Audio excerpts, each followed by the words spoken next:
Nah, kesempatan pagi ini saya akan sharing dengan saudara satu pengajaran firman Allah yang pagi ini saya berikan judul Gada dan Tongkat. Yang terambil ayatnya saya ambil dasarnya dari Mazmur pasal 23 di ayatnya yang keempat. Nanti tolong di rumah saudara mungkin bisa baca ayat 1 sampai selesai sampai ayat yang ke-6 ya. Tapi untuk pagi ini dengan waktu yang dipersingkat kita baca ayat keempat saja. Saudara, karena waktu yang keterbatasan yang ada ya. Mazmur 23 ayatnya yang keempat. Mari Bapak Ibu Saudara jemaat yang saya kasihi, kita langsung sama-sama baca dengan keras. Keluarkan suara saudara, sama-sama kita baca Mazmur 23 ayat yang keempat. 1, 2, dan 3. Sekalipun aku berjalan dalam lembah kekelaman, aku tidak takut bahaya, sebab engkau besertaku, gadamu dan tongkatmu, itulah yang menghibur aku. Sebelum saya bicara tentang yang namanya gada atau tongkat kepada saudara, kita mesti perhatikan dulu dari mulai kalimat yang awal, saudara, dari Mazmur 23 ayat yang keempat. Kalimat ini dikatakan ini, sekalipun aku. Kita sama-sama tahu Mazmur 23 aku di sini maksudnya adalah Daud kan saudara ya. Daud berkata begini, sekalipun aku dikatakan berjalan dalam lembah kekelaman, dan Daud putuskan simpulkan begini, aku tidak takut bahaya. Daud berkata dalam ayat ini dia berbagi sharing pengalaman imannya. Dia berkata aku tidak takut bahaya. Sekalipun kata Daud aku itu berjalan, atau terjemahan lain berkata aku itu melewati yang namanya lembah kekelaman. Tadi sempat kita nyanyikan pujian itu. Sekalipun aku melewati lembah kekelaman. Coba bilang sama-sama saya, lembah kekelaman. Untuk saya menerangkan tentang gada dan tongkat yang menghibur, yang menyertai kehidupan Daud, kita mesti melewati ini dulu, namanya lembah kekelaman, saudara ya. Apa itu lembah kekelaman? Yang dikatakan aku tidak takut bahaya, sekalipun aku berjalan atau melewati lembah kekelaman. Berarti jelas ya, dari apa yang dikatakan oleh Daud, yang namanya lembah kekelaman itu punya potensi, ada potensi bahaya. Sekalipun Daud berkata, aku tidak takut bahaya, berarti ada potensi bahaya dong. Apa bahaya lembah kekelaman?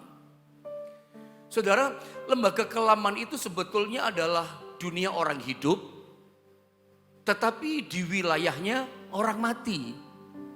Saya ulang saudara ya.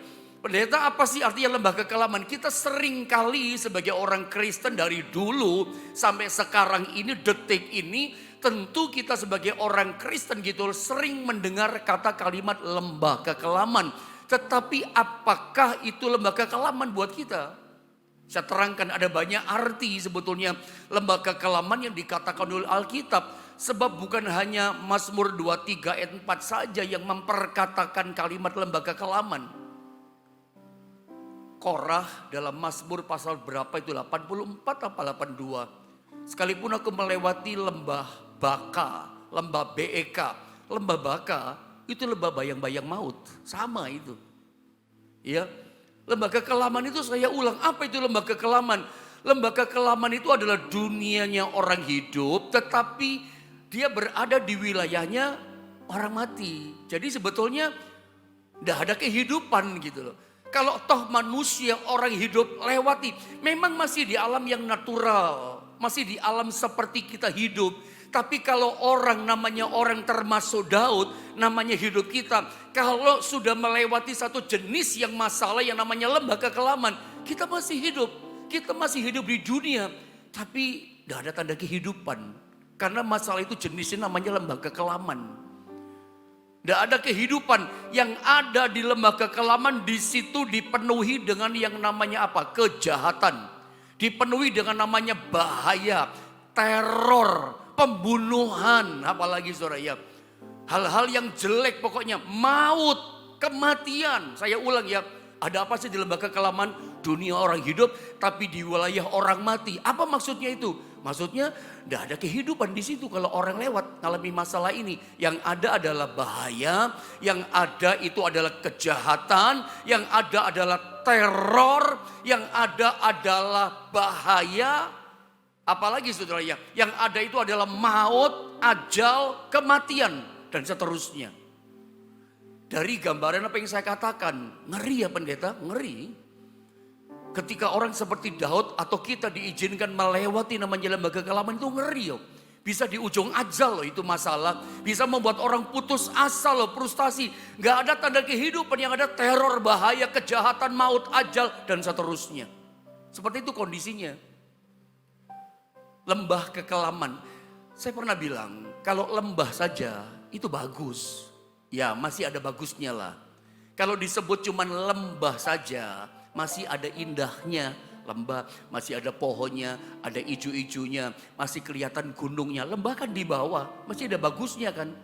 Tapi lembah ini gak ada bagusnya. Sebab lembah di belakang kalimat kata lembah ada kekelaman.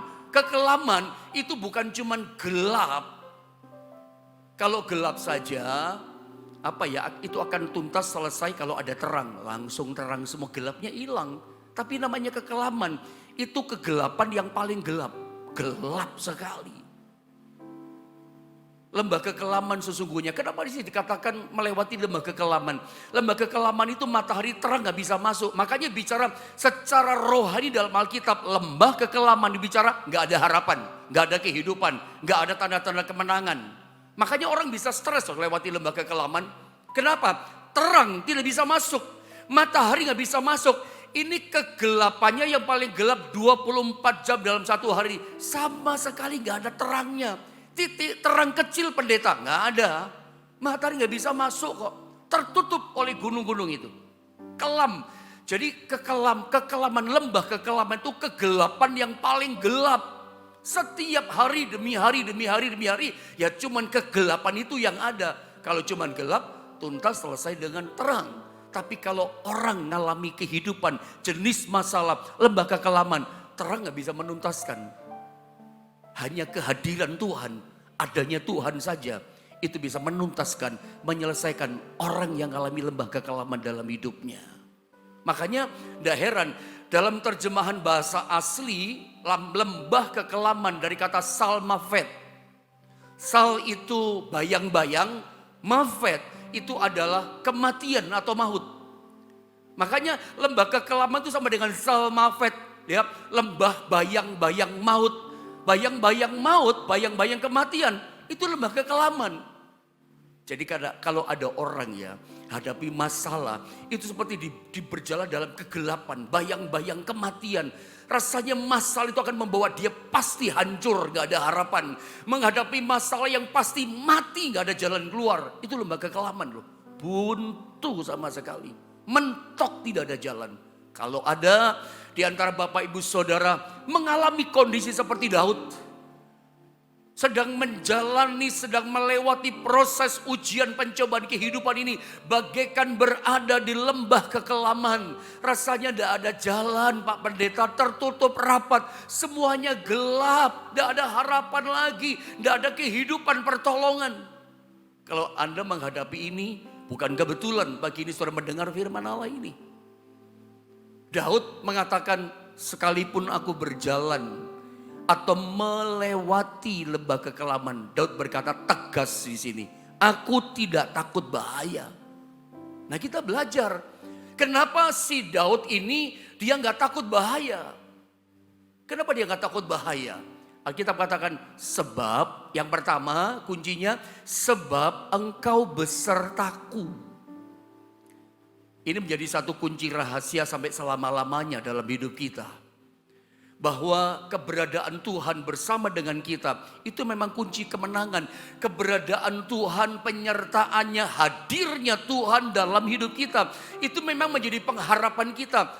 Kehadiran Tuhan menyertai kita, itulah yang menjadikan yang tidak mungkin jadi mungkin. Ya, yang rasanya mentok tidak ada jalan, selalu ada jalan.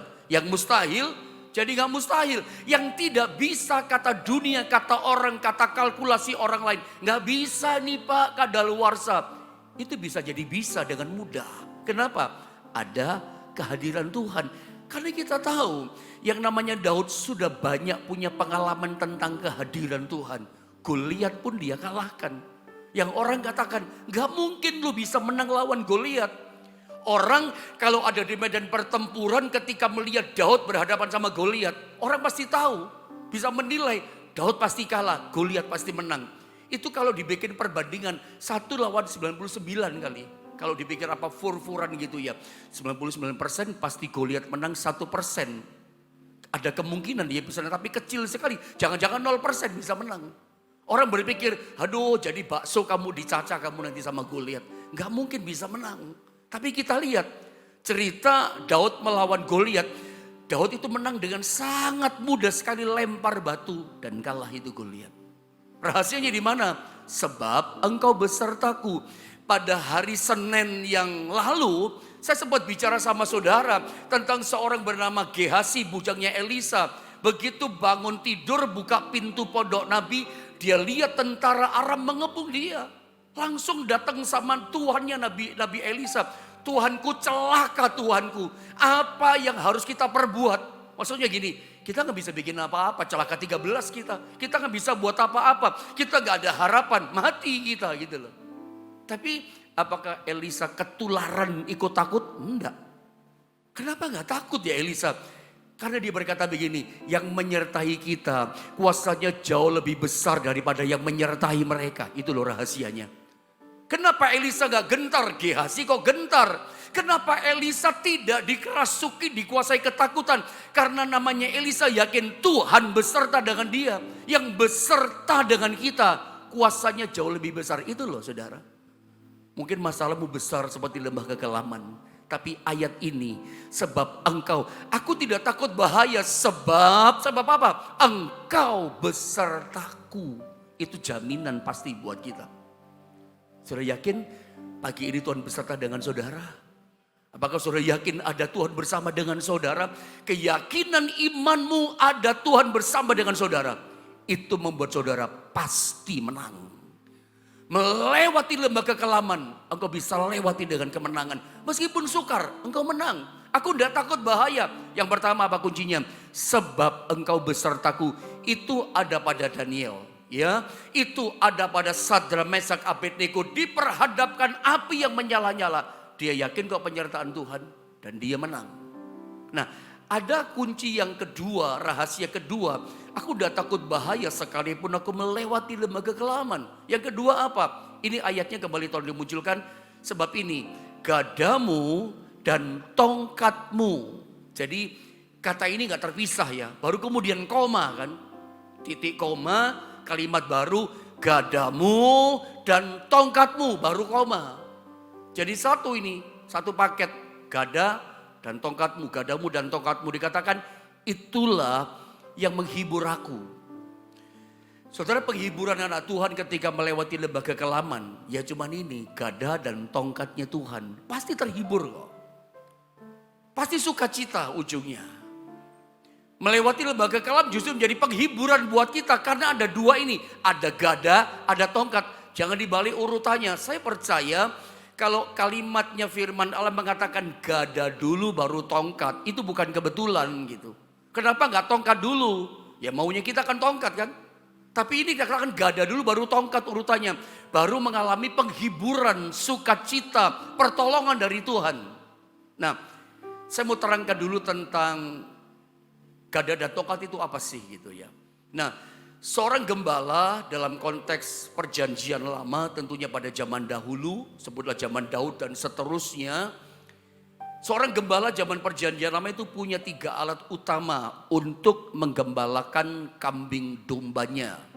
Alat yang pertama biasanya dipakai para gembala namanya adalah umban atau pengali-ali.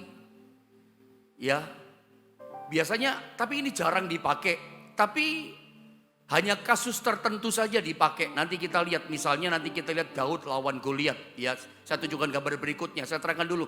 Alat yang kedua namanya adalah tongkat. Jadi yang pertama adalah umban atau suka disebut sling ya, ketepil. Yang kedua adalah tongkat yang ada bengkokannya di atasnya itu. Itu khusus tongkat untuk gembala. Beda dengan tongkat-tongkat yang lain. Tongkat gembala pasti model begitu. Untuk narik lehernya domba. Yang kesasar ditarik. Masuk kandang ditarik lehernya. Untuk ngitung. Keluar dihitung lagi. Tarik lehernya. 1, 2 dan seterusnya. Lalu alat ketiga dipakai oleh para gembala di zaman itu namanya adalah gada. Gada itu kayak begini modelnya. Ya, gada seperti ini. Gada itu seperti ini modelnya. Saya apa ya? Kayu pemukul kasti, main bola kasti. Kayu pemukul baseball. Nah seperti ini. Nah kita lihat, coba lihat dulu yang ini. Tentang pengalih-alih tadi, tentang umban ketepel tadi.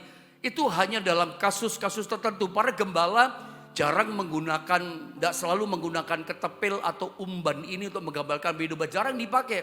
Hanya kasus tertentu, situasi tertentu, misalnya ketika Daud melawan Goliat, itu memang pakai ketepil dan menang dengan mudah. Tapi ketika tongkat, nah coba next gambar berikutnya saya mau terangkan. Tongkat itu dalam terjemahan bahasa Inggris disalin dengan kata staff. Karena tongkatnya yang ada bengkokannya. Saya sempat bilang sama saudara, tongkat ini selalu berurusan dengan domba. Kalau domba tersesat ditarik lehernya. Jangan kemana-mana, kamu jangan keluar dari rombongan. Ditarik. Supaya nggak masuk jurang, ditarik dia supaya nggak kesasar. Atau ketika keluar dari kandang, gembala kan punya jalan sendiri, mau dibawa ke padang rumput, itu ada jalurnya mereka punya para gembala. Sebelum keluar kandang, ditarik lehernya, 1 dihitung, 2, lalu sampai 90, sampai 100, oh yang keluar 100 ditarik. Nanti pada waktu setelah makan rumput, balik pulang kembali ke kandang, masuk kandang dihitung lagi, tarik lehernya lagi, 1, 2 sampai keluar 100, masuknya mesti 100, ngitungnya pakai tongkat staff ini.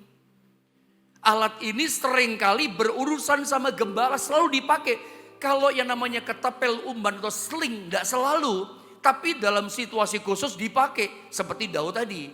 Nah, ketika kita bicara yang namanya gada atau disebut rod dalam bahasa Inggris, gada itu pun sama hubungannya juga dengan domba, menggembalakan kambing domba juga.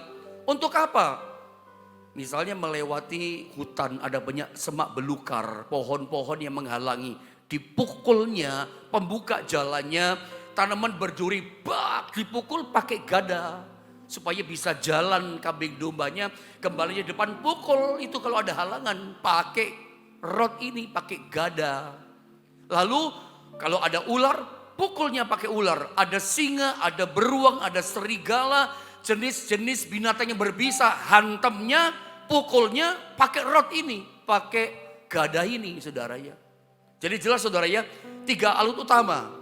Seling ketepil, tongkat, lalu gada. Tapi yang paling dipakai yang 2 ini sering, selingnya jarang. Nah sekarang saya mau masuk pada bagian ini. Ada kalimat yang mengatakan begini, saya baca ulang sekali lagi. Saya mau terangkan kata gada dan tongkat sama saudara.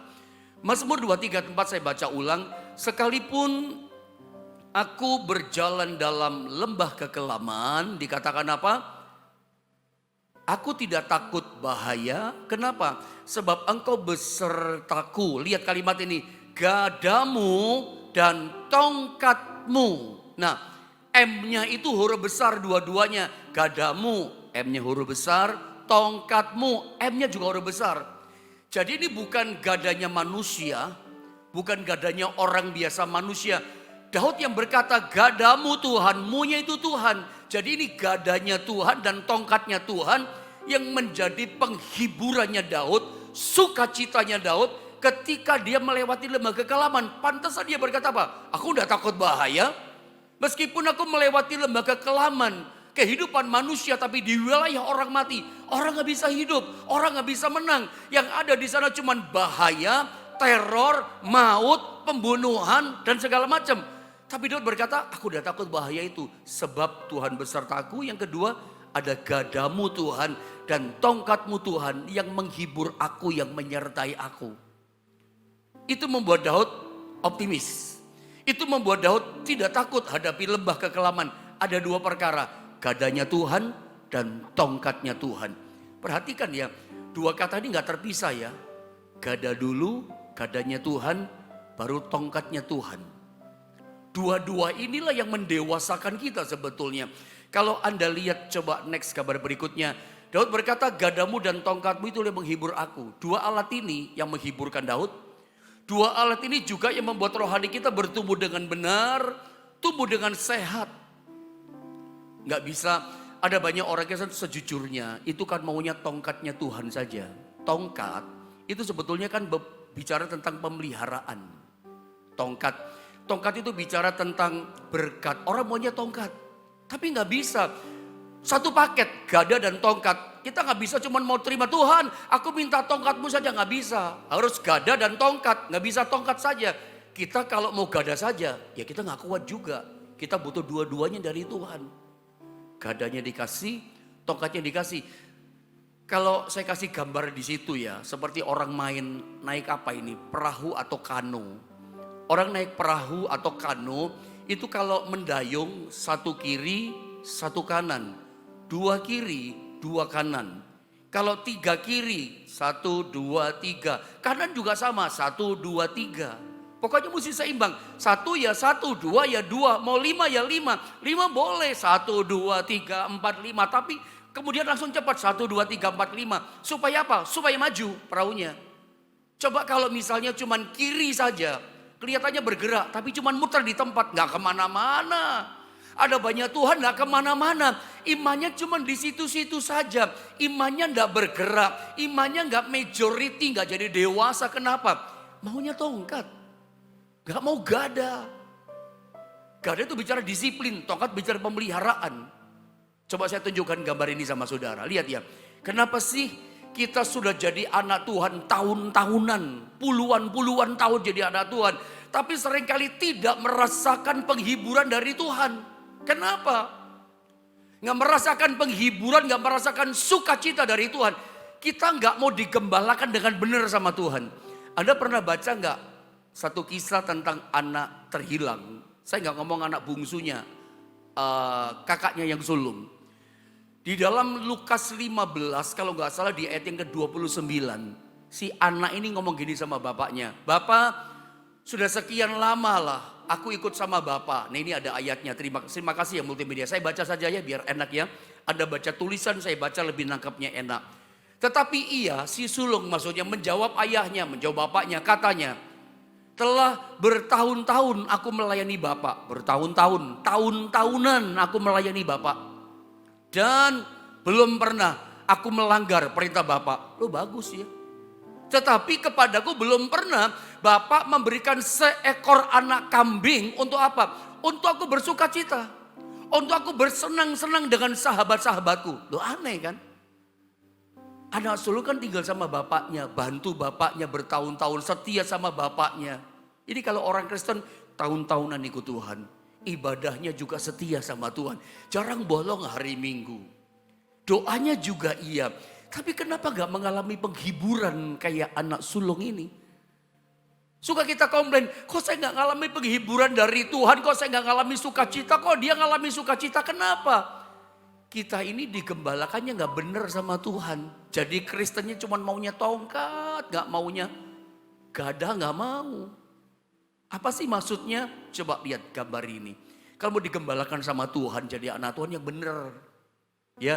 Tongkat dalam konteks penggembalaan dalam firman Allah itu bicara tentang pemeliharaan Tuhan. Bicara tentang kemurahan Tuhan. Bicara apa lagi ya? Bicara tentang berkat-berkat Tuhan itu tongkat. Tuhan berkati toko saya. Itu Anda minta tongkat dari Tuhan. Tuhan berkati suami saya. Tolong bisnis dan keuangan saya itu semua berkat. Tuhan jalan saya buntu, Tuhan tolong kasih jalan keluar, itu tongkat semua. Nah maunya kita kan begitu kan jadi anak Tuhan. Kapan dewasanya kita kalau cuma mau berkat, mau tongkat. Jadi orang Kristen ke gereja yang dikejar tongkatnya Tuhan. Tongkat tuh bicara kuasa kan. Tongkat tuh bicara pemeliharaan Tuhan sama kita. Tongkat bicara berkat dan kemurahannya.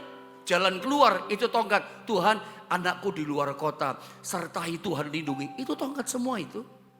Bukan kayak itu yang kita minta selalu. Ingat loh, gak bisa dipisah.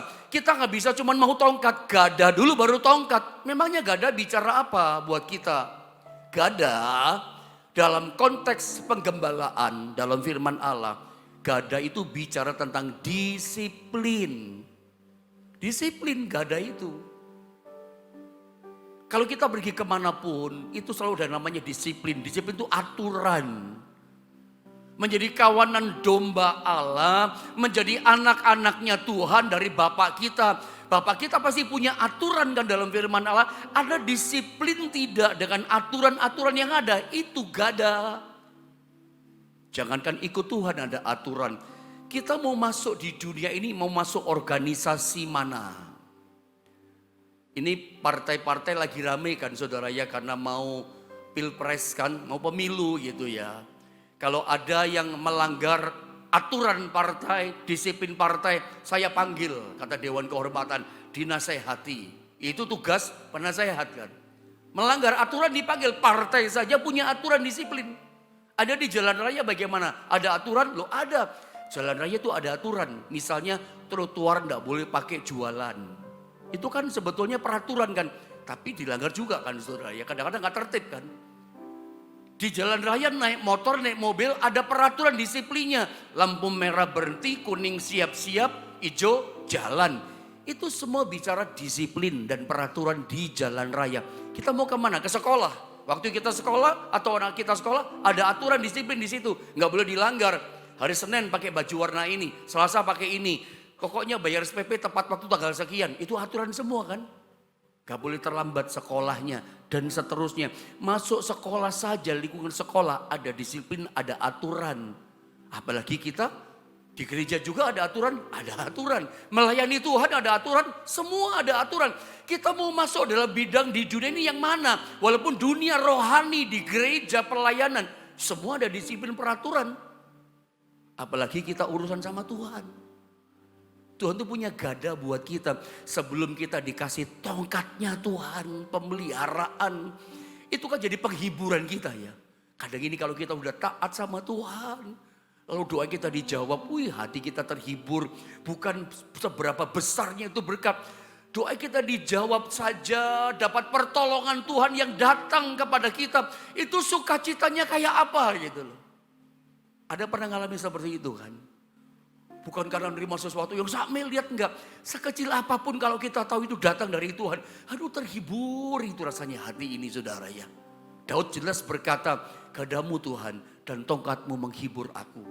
Bukan cuman tongkat saja menghibur, termasuk disiplin ini loh. Saya coba tunjukkan sama saudara dengan beberapa waktu yang ada tentang di dalam Alkitab itu minimal ada 7 macam disiplin yang dituliskan Alkitab. Tapi kan tidak mungkin dengan waktu yang ada. Saya pun nggak lanjutkan untuk besok supaya Anda ngerti saja. Ya, ada banyak macam disiplin minimal 7. Tapi pagi ini kita lihat saja. Saya bisa berbagi berapa dengan saudara. Saya tunjukkan yang pertama disiplin soal apa yang Tuhan kasih aturan sama kita untuk ngalami tongkatnya Tuhan. Nggak bisa ngalami tongkat sebelum gada kita lewati. Yang pertama Ayub 1 ayat 3 dan 5. Loncat ini ayatnya ya. Saya baca ayat yang ketiga dulu, dikatakan begini lalu loncat ayat yang kelima. Ia maksudnya Ayub memiliki 7.000 ekor kambing domba. 3.000 ekor unta, 500 pasang lembu, 500 keledai betina dan budak-budak dalam jumlah yang sangat besar. Sehingga orang itu Ayub adalah yang terkaya dari semua orang di sebelah timur. Di sebelah timur itu maksudnya ada sebuah negara, negeri di sebelah timur. Ayub itu orang terkaya bukan di kampung ya. Bukan terkaya di satu kota, satu wilayah. Dia terkaya di satu negara sebelah timur. Konglomerat terkaya Ayub itu. Rahasianya apa? Ayub menjadi orang yang terkaya di negerinya. Rahasianya justru ketemu di ayat yang kelima. Dia disiplin. Disiplin soal apa? Lihat ayat yang kelima. Saya baca ya. Ini disiplin Ayub, disiplin yang ditulis Alkitab. Ini bagaikan gada buat setiap kita. Dibilang begini, setiap kali apabila hari-hari pesta telah berlalu, pesta pora anak-anaknya, bukan Ayub yang pesta pora, anak-anaknya pesta pora. Ayub memanggil mereka, manggil anak-anaknya. Ada 10 anak kan Ayub, dan menguduskan mereka. Didoakan loh sama Ayub. Keesokan harinya setelah pesta itu pagi-pagi sekali sebelum matahari terbit bangunlah Ayub, sudah bangun sebelum matahari terbit masih fajar, sebelum fajar masih gelap. Bangunlah Ayub, lalu ngapain? Lalu mempersembahkan korban bakaran sebanyak jumlah mereka sekalian 10 anak. Orang tua itu sampai kita menutup mata siap korban untuk setiap anak kita. Anak saudara berapa? 10 siap korban. 10 siap pikul salib buat anak-anak kita. Yang satu bikin malu, Anda harus siap memikul. Belajar dari Ayub, jadi bapak seperti ini, jadi mama seperti ini. Siap pikul salib, siap korban persembahan untuk 10 anak. Punya anak 3, ya untuk anak 3 ini. Masa Anda mau katakan, jadi salib ini Anda tinggal anak yang nomor 2 gitu? Nggak bisa.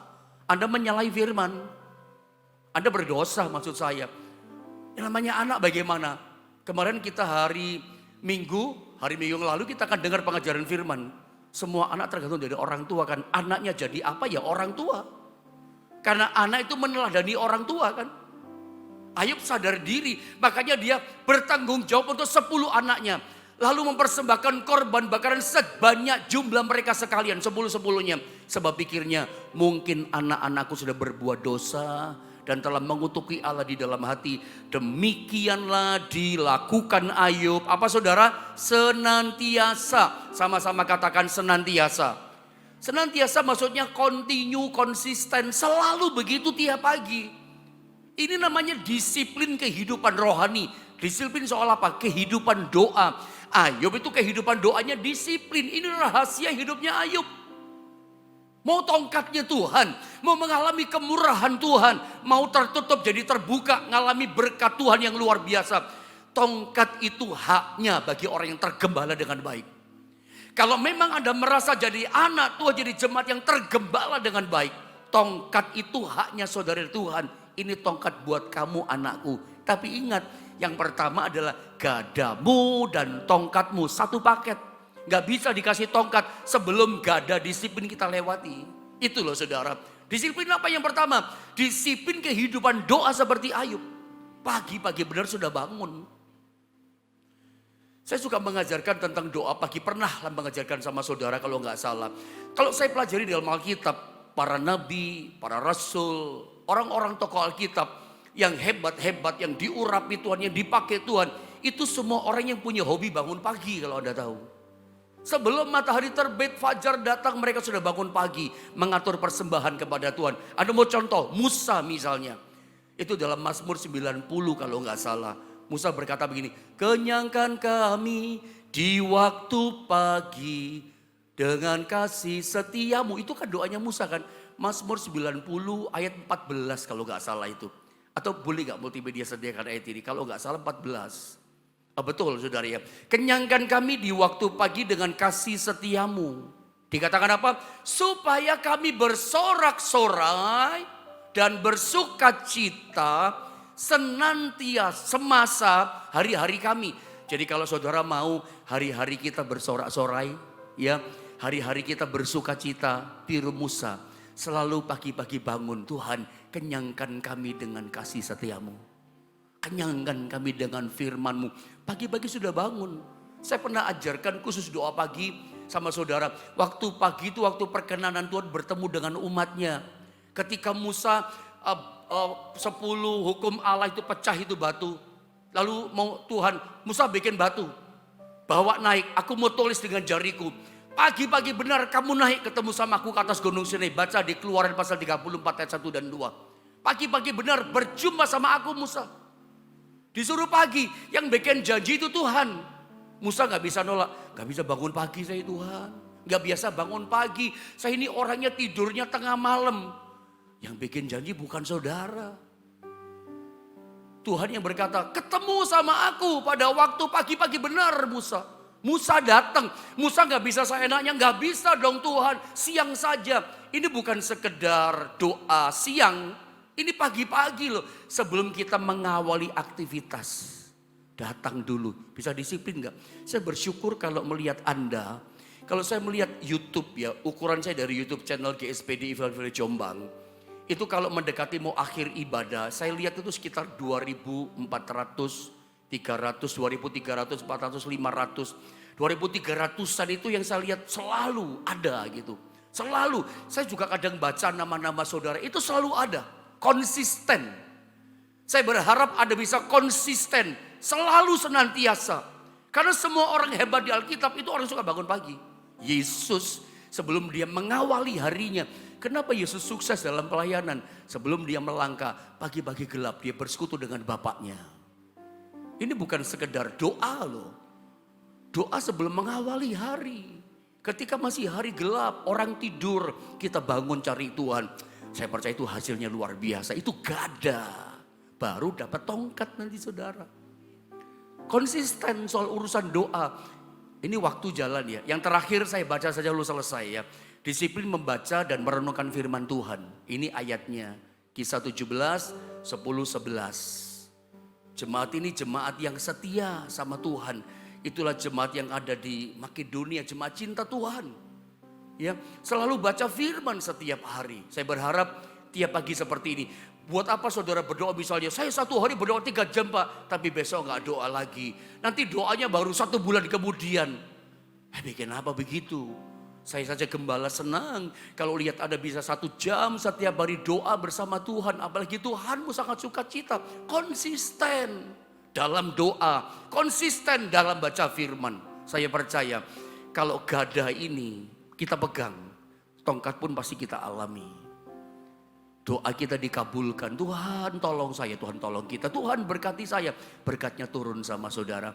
Hari-hari kita akan bersorak-sorai sukacita. Kalau kita itu memegang gada, itu disiplin dalam kehidupan kita.